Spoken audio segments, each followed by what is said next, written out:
perfect couple, perfect family, perfect everything. She was in a car accident. The woman is slumped over the wheel, and so they try to get her out of the car. She starts vomiting. Within an hour, she is dead. I think everybody immediately, their spider sense was definitely aroused. Did you ever discuss the fact about paying people not to testify? He knew that he was either going to go to prison or he was going to testify truthfully.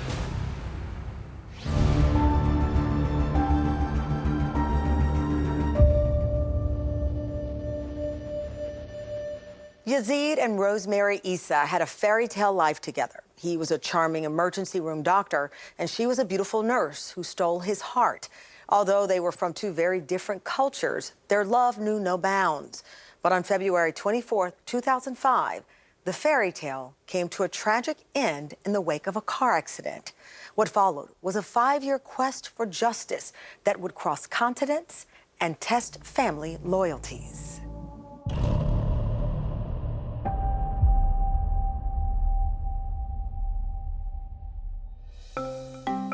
Yazid Essa was an emergency room doctor in Akron, Ohio, which is just a stone's throw away from Cleveland. And Yaz was considered to be kind of a rock star. Good looking, very charismatic, a lot of friends and fans. Rosie was from a lovely family in Cuyahoga County in Cleveland. They also were from that same area, that Gates Mills, Ohio area. By all accounts, a lovely person, adored by her family and friends. Yazid Essa was an emergency room doctor who met his wife, Rosemarie.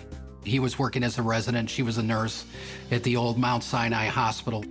And so when he married Rosemarie DiPuccio, the family thought, well, this is great because, I mean, what a handsome guy. We all seem to, I mean, he's just so nice and warm and fuzzy. And so they embraced him and they moved into a lovely neighborhood. And you have a doctor and a beautiful wife, and then they have 2 little kids not long after. So perfect couple, perfect family, perfect everything. He lived in a really beautiful suburb. He was a very successful person. If you saw him, you would have thought that he was and had everything. Success, awesome job, beautiful family. He and his brother, Faraz, had a company called Dish One Up, which was one of the early purveyors of, cable access and stuff, and did really well with that. Dish One Up had its own offices, so they were very close and did really well in terms of the finance part of the business. The events of February 24th of 2005 is that Rosemarie Essa had planned to go see a movie at the local mall and was going to drive there by herself. Rosie had been going to the movies with her sister. They were going to meet at a movie theater for a later afternoon movie. Rosie was talking on the phone with one of her friends. She calls her friend Ava and says, I feel like crap. I just feel horrible. And so she's talking about that with her friend Ava. So she then passes out. There's no more conversation. And so she was in a car accident. Middle of the day, and it's on a small road, so nobody's going fast. And in fact, when they look at the damage on the cars, it was minor. A side swipe, no big impact, no airbags. And yet, when the EMS people got there, the woman is slumped over the wheel. And so they try to get her out of the car. She starts vomiting. It seemed like an unusual circumstance because the crash was such a low-level crash that it didn't make sense to anybody involved as to why a young, healthy woman who, for all intents and purposes was in excellent health would have this sort of an issue. The husband, the family all rush in, and this, it's just stupefying. This makes no sense at all. Did she have an aneurysm? Was there a heart attack? There had to have been something.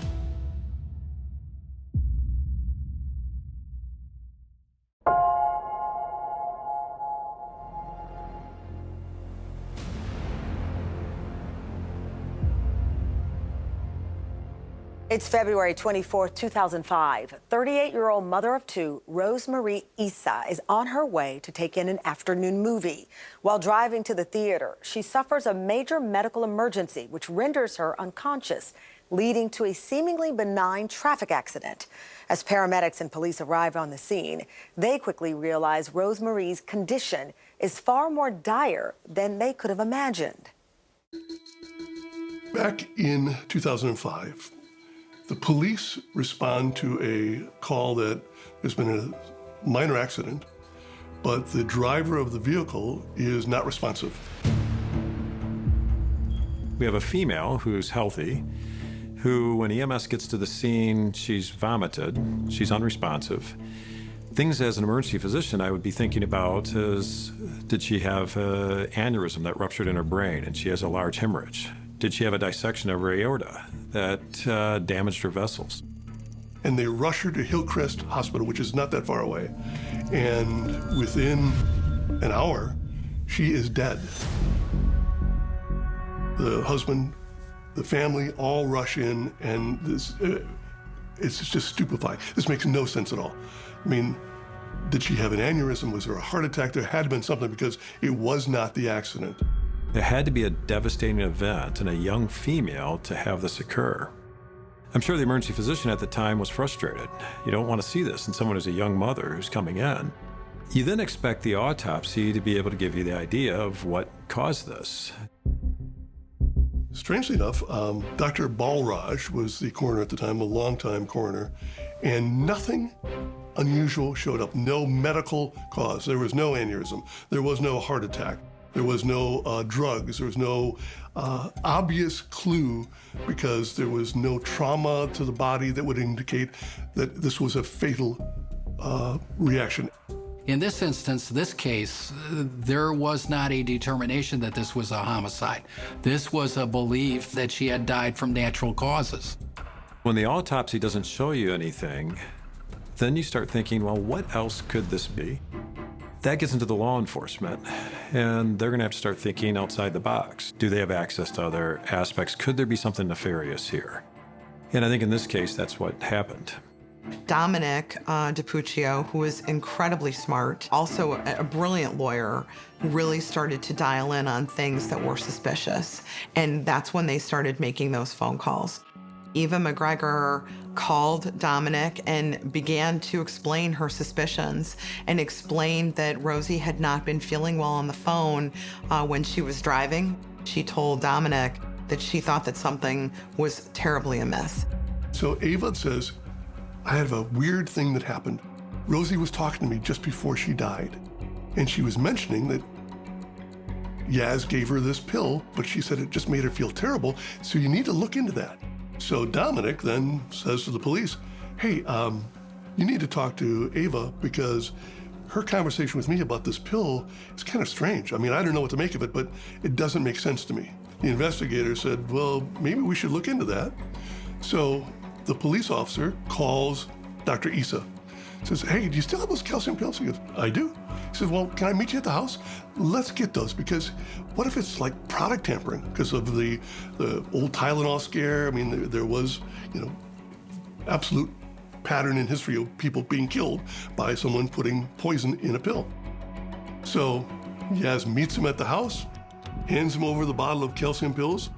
The detective bags it, tags it, and sends it off to a scientist, a person who's an expert in looking at the spectron microscopy to know what is in the supplements.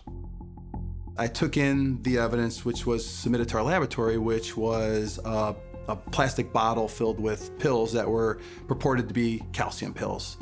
My job at this point isn't to prove that there was poison. My job at this point is to prove that these capsules are all calcium. I found a bunch of calcium. However, I also found 9 of these pills had been tampered with. The calcium pills had a white crushed powder appearance to them. These 9 pills had this crystal rock candy kind of appearance to them. And so I immediately called the detective that actually dropped off the evidence at our laboratory. I'm like, holy cow, okay, one of these things is not like the other. And so then I went back and started to do my lab analysis, the actual chemistry, nerdy type stuff. We use infrared light, and I tested it with this material. It showed the presence of cyanide. When it was sent off, it took, I want to say 3-4 days. But in those 3 or 4 days, suddenly, Yaz told the family members and some of his friends, hey, one of my buddies just got hurt. I've got to go up to Detroit. And so the kids are taken care of. He had 2 different women come in to be their nannies. And so they didn't know who these women were. The fact that the victim's friend had reported to the police officer that the victim was literally forced to take these pills, and then the fact that she died in the manner that she did very suddenly, I just figured that, okay, this case just went from an unknown, unsolved death to a homicide. I think everybody immediately, their spider sense was definitely aroused. And certainly after the next few days, some of Rosie's friends, they were immediately suspect of Yazid Issa. Once Yazid had turned over the calcium tablets, and it would be highly likely once they were tested that the cyanide would be found. At that point in time, then the focus would come down on Dr. Issa. And what he chose to do is run. He goes up to Detroit, goes across the bridge to Windsor, from Windsor to Toronto, from Toronto to Cyprus, from Cyprus to Beirut. And why Beirut? Well, of course, he's Lebanese, but Beirut does not have an extradition treaty with the United States. So there he sat because he had a buddy over in Lebanon that had connections, had papers, had safe houses, and a place for him to just, if you're going to be on the lam, the perfect place to be. He is living the playboy life. He is just having a great old time. He would get happy in the nightclub and say, they say I'm a killer. Ha ha, I could be a killer. His friend goes, what are you doing?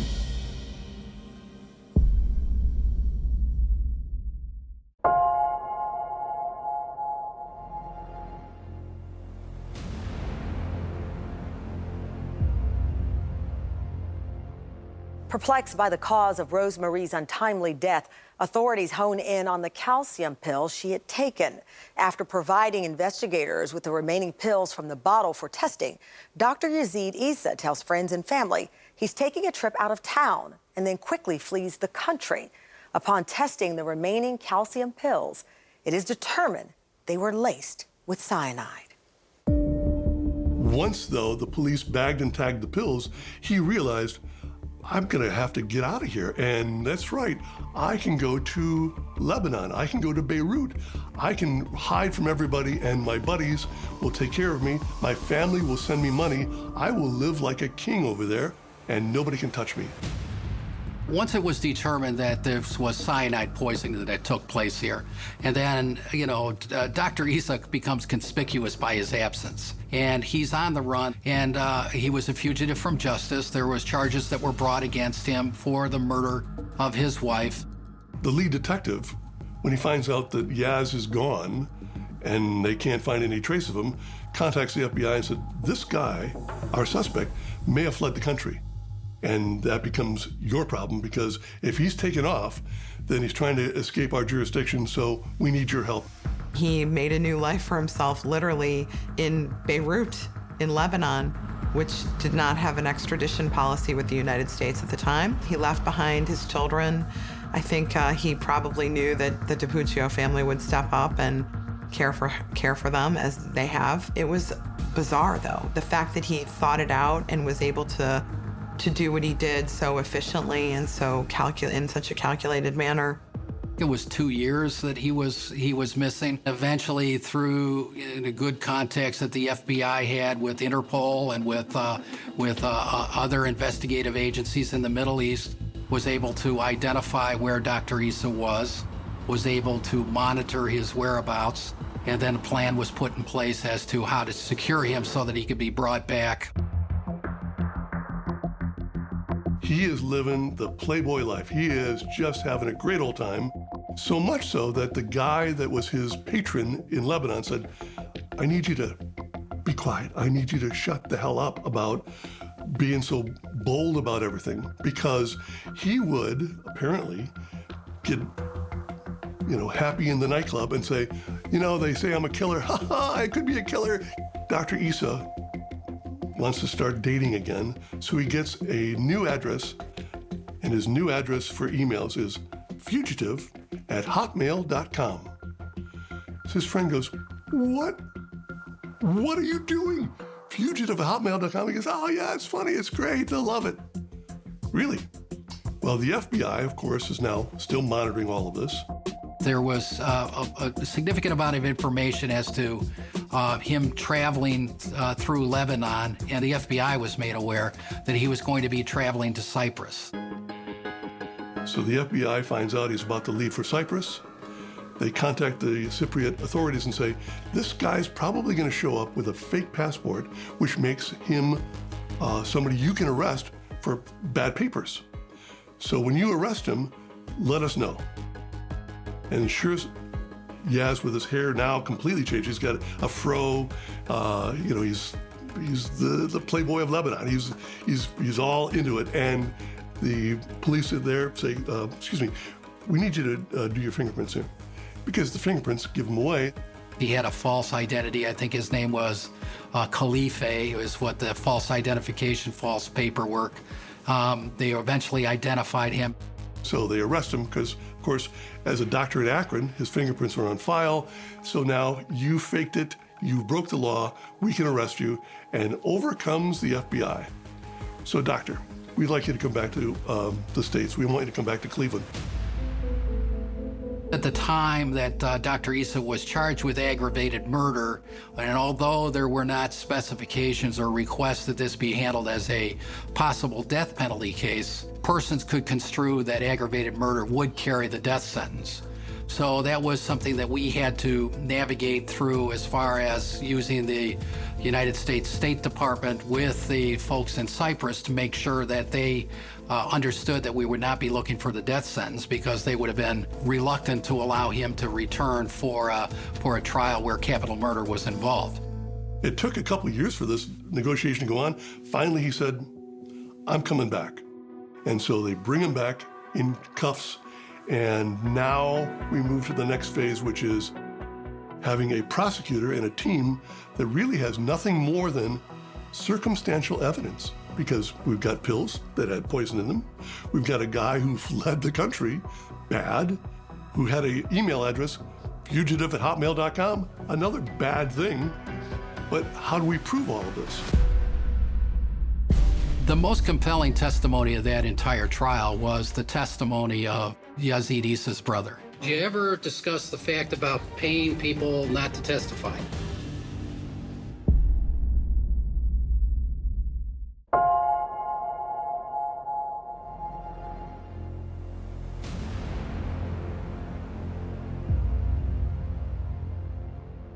After 3 long years on the run, Yazid Essa is finally extradited back to the United States to stand trial for the murder of his wife, Rosemarie.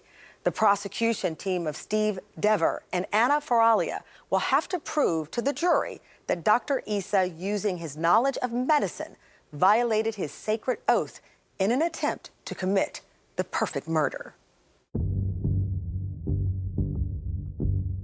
My drive was to do a really good job for the people of my state, to do my job well, and to not let my personal feelings or anything else interfere. I also knew that in going forward, if I had made errors, that my own career would be defined by this case, that so much of what I was doing was being scrutinized. All right, good morning, everybody. Again, we're back on the record in State of Ohio versus Yazid Essa, case number 476832. We are getting ready to begin opening statements at this time. On April 20th, 2005, the Cuyahoga County coroner ruled that Rosemarie Essa died as a result of acute cyanide intoxication. When this tragedy was announced, this 38-year-old mother of 2 had been in her grave for nearly 2 months. Meanwhile, her husband had fled this country over a month earlier and had started a new life in Beirut, Lebanon, living as Maurice Khalife.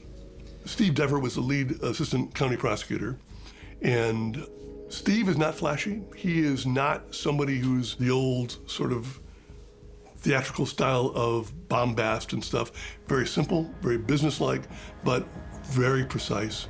Of all of the people who commit the crime of murder, the poisoner is probably the most craftier of all of those types of killers. And the reason being, ladies and gentlemen, is that it's so difficult, first of all, to detect poison.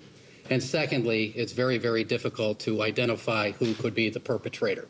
Both of the defense attorneys did a good job because, our client, of course, is Lebanese. He's not going to get a fair shake because of, the animus between Americans and the Lebanese right now. There is no question that the death of Rosemarie Essa was senseless, needless, and certainly tragic. And I'm certain that when you hear from every witness that knew Rosemarie, you are going to hear that she was a terrific person whose life clearly ended way too soon. I have a lot of respect for the two fine defense attorneys, Mr. Bradley and Mr. Marine. They are worthy adversaries, and they worked this case up. They worked it hard. And all of that is true, but equally true. And what you will come to see as this trial unfolds over the next several weeks is that Dr. Yazid Essa did not commit this crime. He did not intentionally poison the mother of his two young children. The woman with whom he was actively trying to conceive a third child and add to their family, something they both wanted. And you're going to see that he did not commit this crime because there was no reason for him to have committed this crime. The most compelling testimony of that entire trial was the testimony of Yazid Issa's brother. Definitely, those two guys were the best of friends. They had built a great business together, and they were active in each other's lives. Now, up until that time when your brother contacted you, that was following the interview with the police, isn't that correct? Yes. And you actually came over to Yazid Issa's house in Gates Mill, did you? Yes. Right? And he was pretty worked up about that interview, wasn't he? He was a little nervous. Yeah, he was scared. All right. And what was he afraid of? Basically that people would find out about his affairs. And because of that, the fact that your brother had a relationship while married, that caused him so much concern that you advised him that, hey, you better go talk to your lawyer. Is that correct? That caused me concern. Okay. At that point in time, we don't have a murder and we don't have a poisoning, right? Don't you think you kind of jumped the gun about that concern? People jump the gun all the time. Okay. Well, you did that day, right? I just thought it was smart for him to speak to an attorney. And Okay. that was... All right. Well, when did he tell you that he gave the pill to his wife that killed her? Sometime after she passed away. So sometime within those 2 or 3 days. Those days kind of blur together for me because it was a pretty bad period. I mean, we just lost somebody we loved. All right. And when you had that conversation with him about that, did you ask him, well, who possibly could have put cyanide into those pills? Yes. All right. And did you ask him if he killed his wife? Yes. And what did he tell you? He said no. I think for us knew the stakes. I mean, he knew that he would likely go to prison if he did not cooperate. And I think that it was very, very challenging for him because he knew that he was either going to go to prison or he was going to testify truthfully. Let me ask you this. In your conversations with your brother, did you ever discuss the fact about paying people not to testify? No. Did you ever have a conversation with your brother about paying $35,000 to shut somebody up? No. No? Let me cue that up, please. No. I have what I'm asking is that you guys better ultimately have 25 G's and shut up. Mr. Meyer.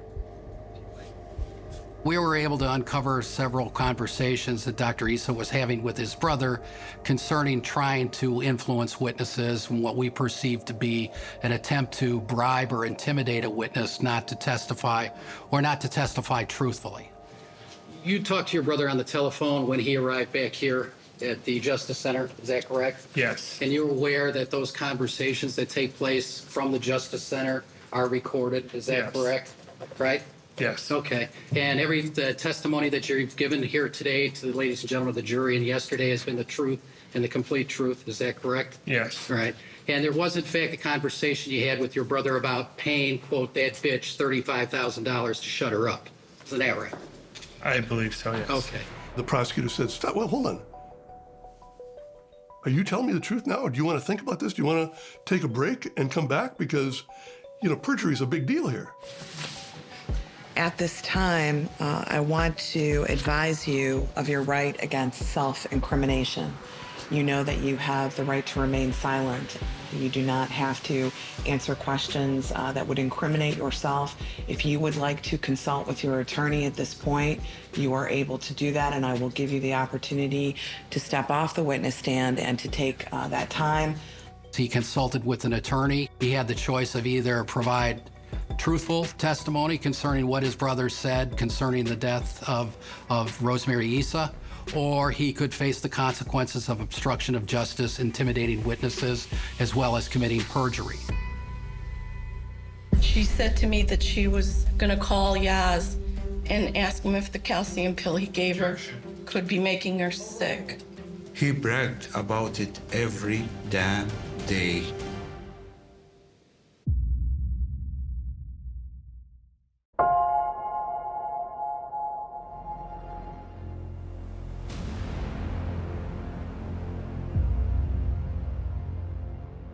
The prosecution has struck a potentially devastating blow to Yazid Issa's defense in the murder trial of his wife, Rosemarie.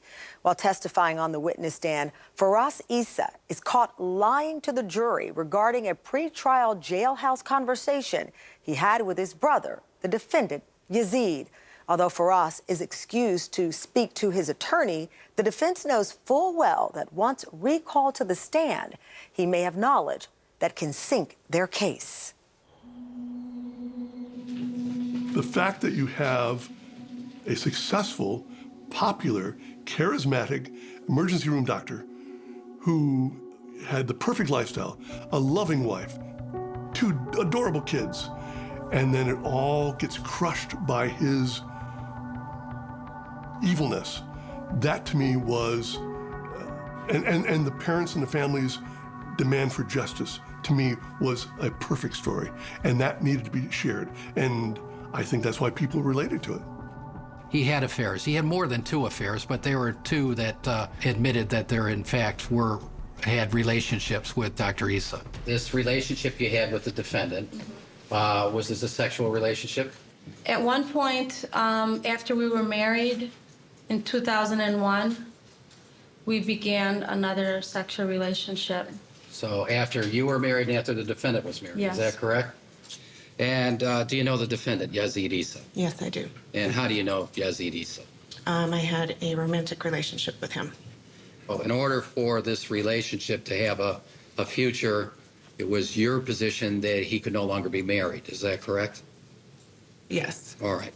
And did you express that to him? probably a couple of times. The suggestion by the prosecution was that he, of course, was having affairs all through his marriage, and that the 2 women who became his nannies were his lovers at the time. And then after Rosemarie is killed, he brings them right into the house. How would somebody do that? That's something that is diabolical in my book.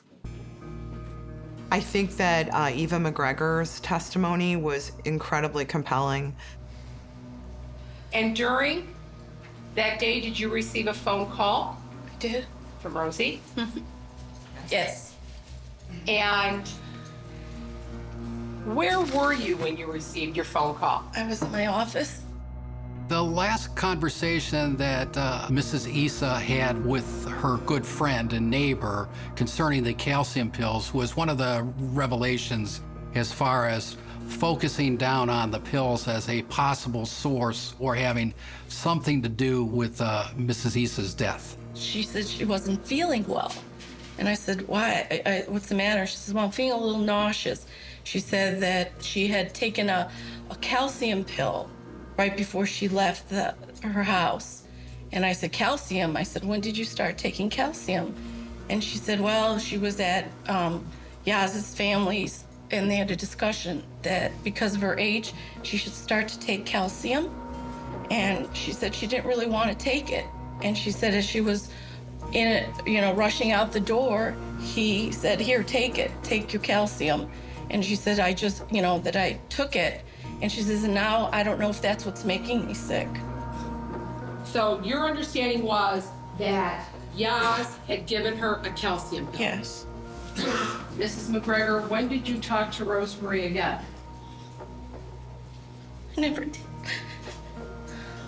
Was that your last phone call with Rosemarie? Yes. What was your reaction? What was your feeling at the time when you talked to Eva McGregor? I could not believe what she had just told me. And what did you do? We called the coroner in the morning and told him that to make sure he does a full autopsy, a full toxicology. And why was it important for you to have the coroner do a full autopsy and full toxicology at that time? Because of what Eva told us, and she was insistent. She was absolutely insistent that we promise her that we will do that. All right. One of the instances in the trial that stood out to me was when they brought in Mr. Khalif who had been his protector in Lebanon. He took the witness stand. I tried to help him for all the way through. What do you mean by trying to help? Help him to establish a life over there, How did you try to help him establish his life over there? getting him IDs and getting him things to do over there. And what kind of IDs did you get from the defendant? 5, 6 different IDs. So how does one legally in Lebanon get false identifications for a fugitive from justice? There is ways. There is ways. Yes, if you know the right people. Pardon me? If you know the right people. Mr. Khalifi was also larger than life, very boisterous, very gregarious in the courtroom. He was a very interesting character. Okay, well, what was the context that he would talk about his wife's death? The context, so he told me 2 cyanide pills in a jar. There was like 6, 7 pills in vitamin jar. And he gave her 2 pills. And he grounded the cyanide, refilled the pills. That information was critical, specifically the admissions that Dr. Essa had poisoned his wife, had killed his wife. That was significant evidence. He bragged about it every damn day in Lebanon. Judge, It would was. you instruct him to answer my question? Just the answer. Yes. Right. And what the answer to is you've told that same story, Yes. and it's been accounted 3 different ways. Yes. Faraz comes back, takes a witness stand, raises his right hand. The prosecutor says, so, I was asking you some questions before. Let me ask you, what did your brother, Dr. Essa, tell you about this murder? I asked him if he was responsible for her death, and he said yes. What did he tell you that he did?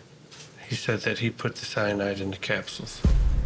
When your own brother now says you admitted to him, this is the person who is protecting you, sending you money, your business partner, your flesh and blood, said you admitted to him, we're done. We are so done with this thing. When you found out that information, what did you say to your brother? He told me he's a And why did you say that? because he took Rosie's life. And I loved her. He just ruined his whole family. It was a heartbreaking moment because Faraz clearly loved Rosie, and he was, I think, in the worst position that one could possibly be in. Jamal Khalifi was worthy enough to hear Yaz say he killed Rosie. So what about us today? What do we deserve? Are you man enough?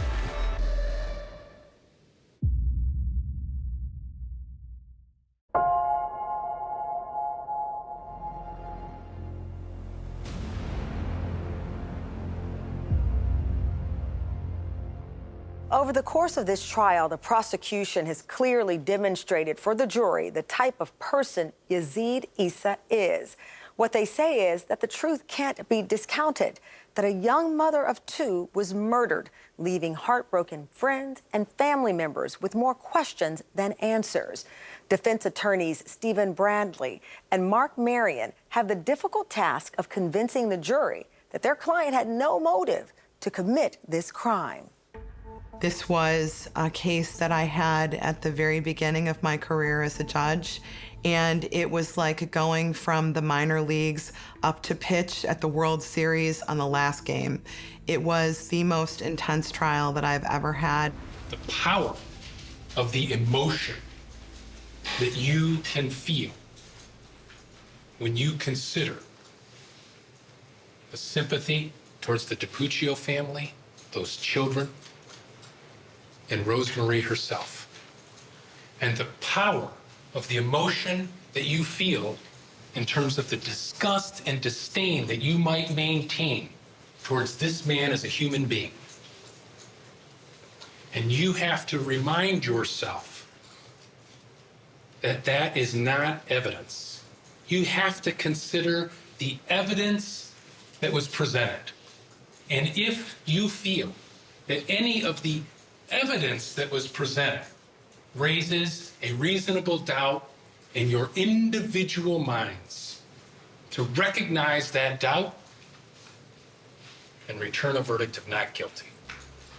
I think that all of the pieces of this case came together, and the prosecutors were very thorough in their presentation.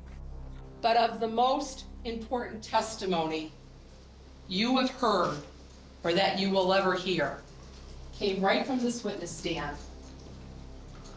When Eva McGregor sat down and she looked at you and she told you something very important. Very rarely does a victim speak to you. She told you in her own words, he handed me a calcium pill as I walked out the door. And you come to find out, ladies and gentlemen, that that calcium pill is laced with cyanide. The same cyanide that killed her. No one's asking you to make a quantum leap in this case, ladies and gentlemen, and no one's asking you to think outside the box. The only thing we ask is that you use your common sense and your good judgment. The jury was incredibly thoughtful and deliberate during the course of their deliberations. They took their time. All rise for the jury, please. You can be seated. Thank you, everyone. Ladies and gentlemen, I understand that you have reached a verdict in this case. Is that correct? Yes. Very good. Mr. Foreperson, if you would, hand me the verdict form. We, the jury in this case, being duly impaneled and sworn, do find the defendant, Yazid Essa, guilty of aggravated murder in violation of 2903.01A of the revised code. Dr. Essa was found guilty of aggravated murder, that this was a pre-calculated decision to cause her death. Her mom and dad, when you watch their faces during the testimony and you watch their faces when the guilty verdict came in, you know, they're hugging each other and they were so lovable. So you understood their pain. And I was moved by that. February 24th, 2005, I told Gigi our luck ran out. We lost our Rosie for no reason. There is no closure. I mean, we were changed forever, but we'll survive. We'll handle it. The only thing I'm hoping that from now on, maybe there'll be less nights that my wife cries herself to sleep. The DiPuccio family, they needed to speak, and there was nothing that I could have said that would have been any better than what each one of them had said. What do you say to a person that murders the mother of his children? A murdering coward? No heart, no compassion, no remorse, evil. 7 weeks looking at the devil in his eyes and a blank expression. May your life in prison be as miserable as you are. The brothers being, attorneys and being men who are trying to be more stoic about it, but just gushed the trauma and the disbelief and the pain and the betrayal. Jamal Khalifi was worthy enough to hear Yazzie killed Rosie. And his brother was given that special treatment to hear those words. So what about us today? What do we deserve? He set the bar, but I'm not holding my breath. 5 years ago, this nightmare started with the act of a coward, and I predicted it'll end with one. And I challenge him to find the courage today to admit what he did, to provide the apology that my mother, my father, my sister, my wife, my brother, Rachel deserve. Are you man enough? Are you? Forget that appeal. Stop wasting your brother's money. It's your last chance to save your soul. Right here, right now. Oh, yes. Are you a man or not? Thank you. Thank you, Rocco. He was there in the room with him.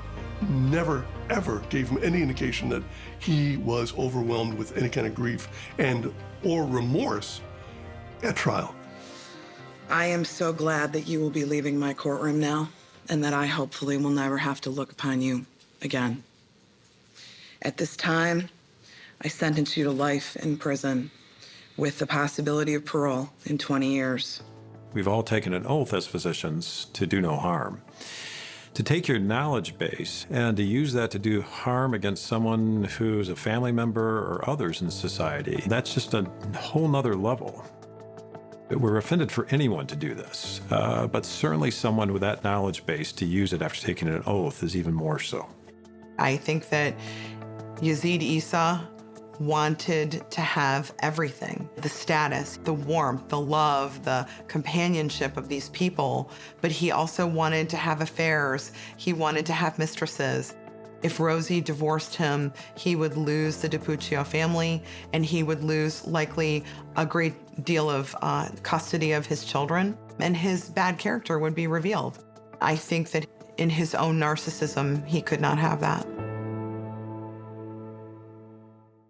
On March 5th, 2010, Yazzie Essa was convicted of murdering his wife, Rosemarie. He is currently serving out a life sentence in the Ohio State Penitentiary. He will be eligible for parole in January of 2029. I'm Tamron Hall. Thank you for watching Someone They Knew.